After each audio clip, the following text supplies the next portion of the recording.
Now, for many of us, a trip to the hairdressers or supermarket is an experience we perhaps take for granted.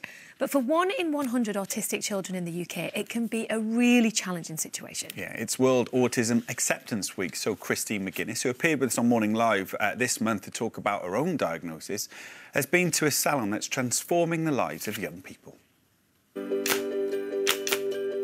Autistic children often have sensory issues, so can find noises, the lights and things like vibration from clippers distressing, making trips to the hairdressers stressful for them and their parents. Being autistic myself and having 3 autistic children, I know just how difficult everyday activities can be. Things that are easy for others can be quite a challenge, and getting a haircut is one of them. You don't want the hairdryer, that's absolutely fine. Charlene Wayland has been cutting hair in Liverpool for a decade, but since she bought her own barber 6 years ago, she's been adapting her appointments to better suit autistic children, making appointments longer and private, so she can work at a pace that suits the child without the added pressure of other customers looking on. What was it that made you want to make these changes for autistic children? I suppose it all started with just one child that I met when I very first became a barber, and he has additional needs. I'd never worked around children like that before. He was difficult, but I just used to do what I could. It just went from there, really. I always knew then I wanted to make special time for children like Harry, who needed that little extra attention. So it was all inspired by one child? Yeah, it was all inspired by one child. How many do you see now? I think it's about 40 or 50. Oh, wow. Yeah. That must be quite a challenge. I've had children pull my hair, I've been spat at, I've been called names. I just understand that that's how they deal with their emotions. It's just being compassionate and understanding that people just need a little bit more time and attention than my regular customers that come in. So have you got any formal training when it comes to dealing with autistic children? No, I'd done one autism awareness course. It was just a day one, but because every child's different, you're never going to learn until you just, the person's in front of you. Charlene has back-to-back appointments today, and she's letting me watch by using a discreet camera so as not to disturb the children. Her first client is 7-year-old Leo, who has been having his hair cut by Charlene for the last 5 years. Cross buns, 1 a penny, 2 a penny, hop cross. You can see when Charlene's cutting Leo's hair, the loose bits of hair dropping down on his skin. Obviously, he's finding that quite irritating, and he's trying to move it and flick it off, and they're not bothered one bit. They're just letting him do what he needs to do to feel comfortable. I'm keen to hear from Leo's mum Jenny how she thinks today's appointment went. So is that quite a typical appointment for Leo?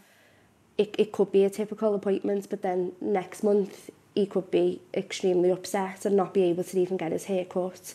So it's just, there's so many variables that come into it. His main concerns are his sensory difficulties. We had some experiences where when we've left barbers, people have made comments about him, the fact that he's screaming and that they don't want to sit around, things like that.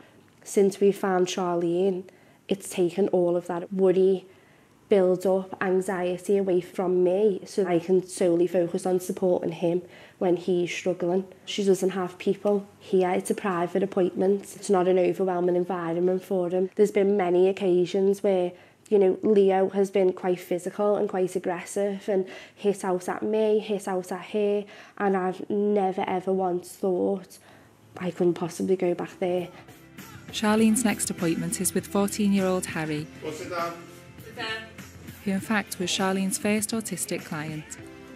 Charlene started cutting Harry's hair 8 years ago when she worked at another barber's. You're bigger than me. Alright. Make me nice. Just that little bit of patience there. She hasn't rushed him. She's let him do it in his own time and he sat down.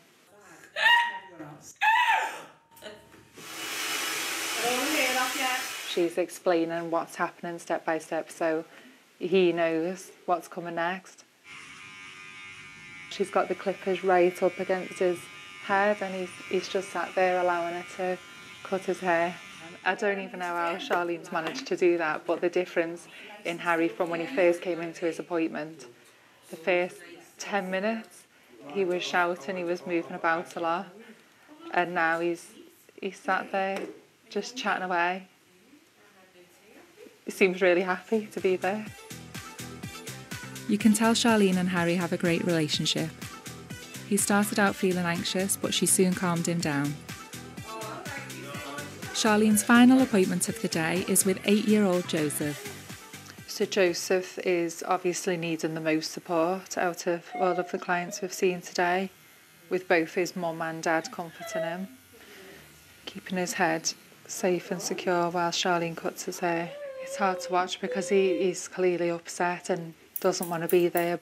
Watching Joseph really takes me back to my own son a couple of years ago. This is exactly how it was for me in a busy hairdresser's, and I stopped going. But here, Charlene's taking the time and they're just working through it. Charlene really does know what she's doing, and all those years of experience are paying off.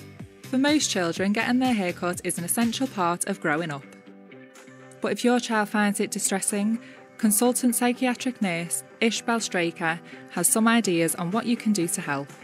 But for those that are struggling, what advice would you give? Trying to find a place like this, amazing place, and I'm sure there's other barbers around the UK that they can use, and it's being able to build up that rapport with somebody and knowing that it's a safe place. I always used to say to the parents that used to come in, it's the consistency that'll get you where you want to be. Yeah, also having that conversation and say, this is the specific experiences of my children. How would you be able to potentially adapt that environment so they feel safe, and being able to reassure your kids around that. And even things like, can they wear headphones whilst they're having their hair cut, just so that they can distract themselves, or, you know, have a fidget toy. Or even being able to sit close to your child. I know that when I take my kids to the barbers, I'm sat quite far away from them. That is the way that it works. But being able to sit close if that's what they need, and having that conversation. Yeah, definitely. Well, I think you've done incredible. I really do. I think you've done amazing. You should be so proud of yourself, and hopefully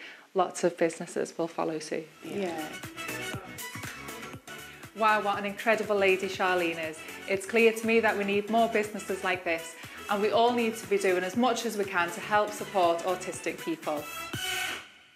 I mean, I couldn't agree more with Christine. It's just fantastic, and Charlene's doing a brilliant job, and the more and more we get, something as simple as getting your hair cut can be so stressful for children with autism, so it's lovely those places are in place. And if you haven't had the challenge, you maybe don't quite get it. Absolutely. So thank you for that insight, and thank you to the parents for letting us share your children's story.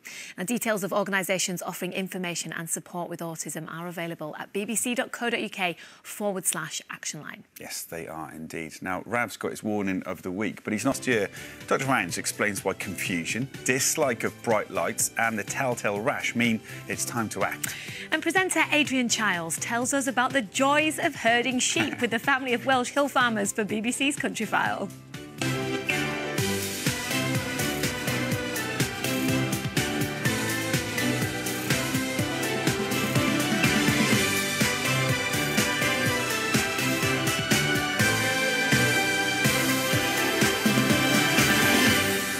Hello, Strictly Champion Vita 2. Nice to see you. Good morning. Good morning. Rav is also going to be with us. Nice to see you, Rav. You haven't been in this studio for a few weeks. You've been very... Guys, coming up on today's show, lots of parents will know taking their child to the hairdressers can be difficult. But for autistic children, it can bring additional challenges and an overwhelming sensory experience. To mark World Autism Acceptance Week, we sent presenter Christine McGuinness to meet a barber who's making it her mission to cut the stress out of the situation. Yeah. I absolutely love to see this. Actually, Rav, you spoke to Christine quite a bit about your own autism diagnosis, and my little nephew, well, he's 15 now, he's a big boy, but for as long as I can remember, he hated going to get his hair cut, anything touching his hair or his sort of personal space, which I know you will recognise too. Yeah, do you know what, Geth? I actually thought it was just me. So as a kid, I really didn't enjoy getting my hair cut at all. And even today, I always go when it's quiet, even if it means it's 7 in the morning. There's so much going on, I don't like it. But actually, the more I look into this, the more I learn that I'm not on my own. It's actually quite common. So I'm really looking forward to seeing this film that Christine's done. But he's not doing it from the studio today because this morning you took a COVID test and you were positive. How are you feeling? I'm absolutely fine. I had a bit of a stuffy nose, took a test, and as you say, it was positive. And because I was going to come into the studio and see all you and close proximity, it was just safer for me, obviously, not to come in today, which is a shame because I wanted to see you all. Of course, yeah, absolutely. I mean, we are super, super cautious for obvious reasons. But actually, Raj, what? Today we are looking at this dance. You might recognise it, Jovita. Tell us more. Oh, yeah. Awesome move. Shimmy, shimmy, shimmy. But before that, we're going to do a little warm-up, of course. Okay. So we're going to start from the windmills of our arms. We're going to go backwards, yeah? And then we're going to switch forward and push your shoulder blades as much as you can down. Then we're going to take a big breath. Reach our arms up as high as you can, and then contraction, chest forward, arms back, contraction, arms up. I love how a stretch could be a dance move. Of course it can. And then strictly move, shimmy, shimmy, shimmy as much as you can. Yeah, so use your shoulder, use your... Use your shoulders